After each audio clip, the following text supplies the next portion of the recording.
আগে নামটা বলেন, নিজের নাম বলার এখতিয়ার নাই, আবার হুমকি দেন। এবার ভাইরাল হলো এক ফোন রেকর্ড, যেখানে রাজনীতি নিয়ে কথা বলার জন্য ঢালিউড অভিনেত্রী পরিমণিকে রীতিমতো হুমকি দেওয়া হচ্ছে। ফোন রেকর্ডটি প্রকাশ করেছেন পরিমণি নিজেই। রোববার নিজের ফেসবুক পেজে একটি ভিডিও শেয়ার করেন তিনি। সেখানে শোনা যায় একটি বিদেশি নম্বর থেকে ফোন করে এক ব্যক্তি পরিমণির সঙ্গে অশ্রাব্য ভাষায় কথা বলছেন।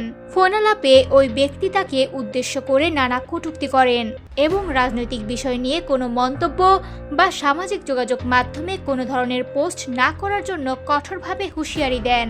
অডিওতে শোনা যায় হুমকিদাতা ব্যক্তি ভোট সংক্রান্ত বিষয়ে কথা বললে পরিণতি ভয়াবহ হবে বলেও ইঙ্গিত দেন।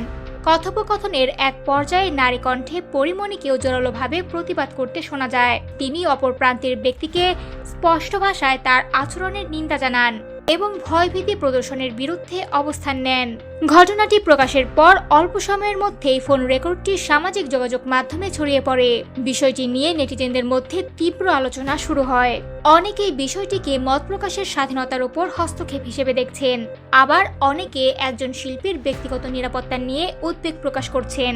এই প্রসঙ্গে পরিমণি গণমাধ্যমকে জানান, হঠাৎ করেই একটি বিদেশি নম্বর থেকে তাকে ফোন করা হয় এবং কোনো ধরনের উস্কানি ছাড়াই গালিগালাজ শুরু করা হয়।